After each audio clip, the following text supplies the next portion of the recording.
Here are my thoughts on the series as a whole. As some of you might know already, I'm a longtime G.I. Joe comic reader. In fact, issue number 2 was my first exposure to the title. I liked the individual stories per comics as they were presented from issues 1 to 10, but I became a real fan of the series during issues number 12 to 19, the Dr. Venom arc. This was a world-spanning action-adventure story with interesting characters on both sides, humor, and even death. In this story, the Joes unravel a plot involving Cobra using a deadly virus. It had a beginning, climax, and end like any epic miniseries, but this was guaranteed to carry on. I remember wanting to go back and find all the issues I was missing. It took a long time to find issues number 6 and 7, so perhaps that's why I'm not a big fan of the October Guard. Unlike the Dr. Venom arc, all the other story arcs throughout the years have either overlapped into the next story arc or had soap opera-like running plot threads. I'll only talk about the major story arcs, as there were plenty of minor ones over the years, including the origin of Snake Eyes, the creation of Broca Beach, Snake Eyes fighting in Barovia, Cobra Commander fighting against the retired Destro, and much more. One of the most significant stories begins in issue 38 through 47, the Cobra Island story arc. This included the formation of Cobra Island, but also tied Zartan into Snake Eyes' origin. I'll admit this is where I was beginning to lose interest in the series. While well written, at the time I felt it became too much of a soap opera, focusing on Cobra intrigue, and the Joes were shown losing all their battles. The next story arc promised a new beginning, a tougher G.I. Joe force, and a new Cobra leader. It was as close to a reboot to the series as it got. I was rewarded for my patience, and the stories and direction are great.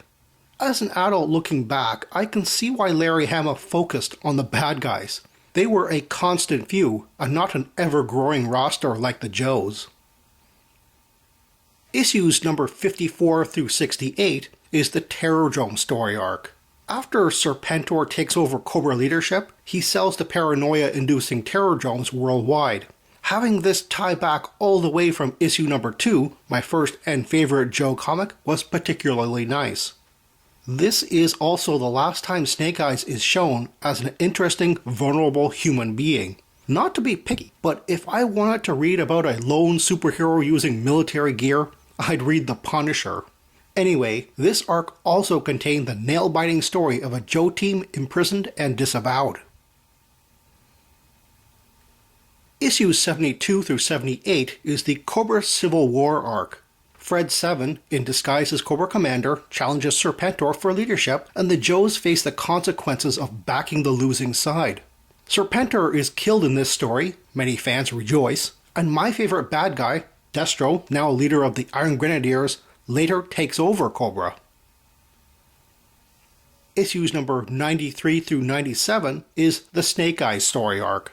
Although meant only to be a trilogy of comics focusing on the reconstruction of his face, it also ties into the origin of the Baroness and results in her and Destro quitting Cobra. Now, here's where I admit back in the day, I dropped the series during this one. My favorite bad girl, the Baroness, her portrayal during this really upset me, and Destro quitting was a big fat no. Another character tied into Snake Eyes? Why? It had nothing to do with ninjas, so it could have been anyone. Scarlet would have been a better substitute. We never got a backstory for her. Issue 98 through 103 is the Millville story arc. This one has the original Cobra Commander returning and taking over a small American town. This is a good way to see the steps Cobra Commander took to get Springfield started, minus the brainwashing, and this serves as yet another near reboot to the comic, where many new readers could have come into the series. Issue 108 through 115 is the Trucial Abysmia story arc, memorable for the amount of Joe deaths it contained as they fought in the Middle East. Possibly meant as a parallel to the US involvement in the Kuwait-Iraq conflict of 1990 to 1991, it stands on its own as a frightening look into the realities of soldiers on the front lines.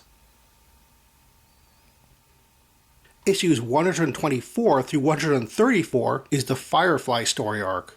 All the ninja action for the previous story arcs reached their peak here, and Firefly's origin is now tied to Snake Eyes.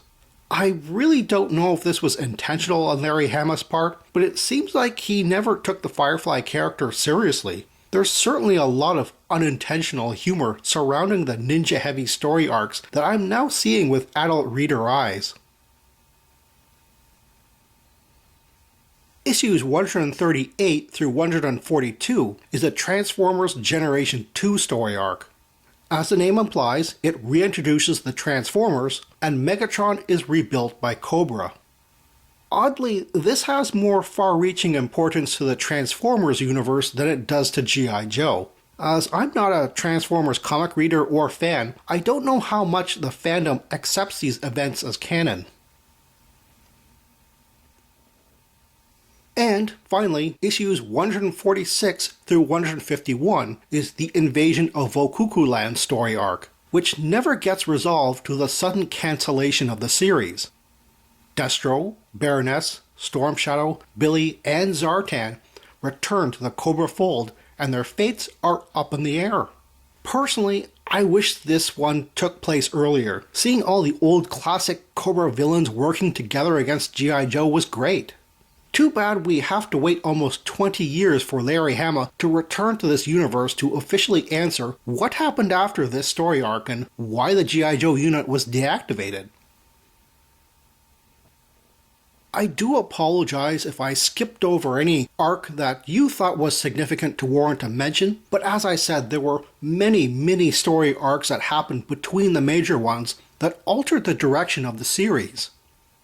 Since issue number 21, the G.I. Joe series has been one big non-stop roller coaster ride of one story flowing into the next, so it's hard to pick individual comics that stand out, but some do.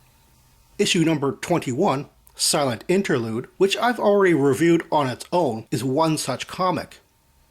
But there's comics like issue 57, Strange Bedfellows, with the team-up of Destro and the Joes, emphasizing the distinct disadvantage to always wearing a mask. Issue number 82, Weeding Out, which shows the recruitment of new Joes and their first mission from their perspective. Issue 127, Playing with the Big Boys, is a fairly underrated comic that solidifies Joe Colton's role as the original G.I. Joe and has a neat scheme by Cobra Commander that he accomplishes in this single issue. And then there's the last issue, number 155, A Letter from Snake Eyes. Nothing short of a masterpiece of character storytelling by Larry Hama. Not only do we get Snake Eyes' perspective on what it is to be a soldier, we also get young Sean's perspective on what drives him to consider being one. Although some readers tend to see some entire story arcs as low points, I would still recommend reading the complete original Marvel run of G.I. Joe as a whole. Currently, the 15-volume IDW classic trade paperback reprints are now out of print, but can still be had below cover price. IDW is now focused on the larger 300-page per volume complete collection hardcovers, which tend to be pricier, of course, but include stories from the yearbook and special missions in their chronological order. Which reminds me, I would also highly recommend the Special Missions series. It's only 28 issues long, and IDW reprinted it in a 4-volume set. So you'll get a complete series without paying too much, and it only enhances the enjoyment of the regular comic. It's taken me almost 2 years to review this series, and I hope I've done it justice. Thanks to getting the series in full, I found many great Joe comics and interesting story arcs I never read as a youth due to abandoning it in the early 90s. I hope this inspires new readers to try it out, or even old readers, like myself, to return to the universe Larry Hama created in 1982. Well, that's all the time I have right now. Please check out my Facebook page for more information and behind-the-scenes photos for these reviews. Thank you for watching this video, and stay tuned for next time to see another 1980s G.I. Joe toy review. See you then.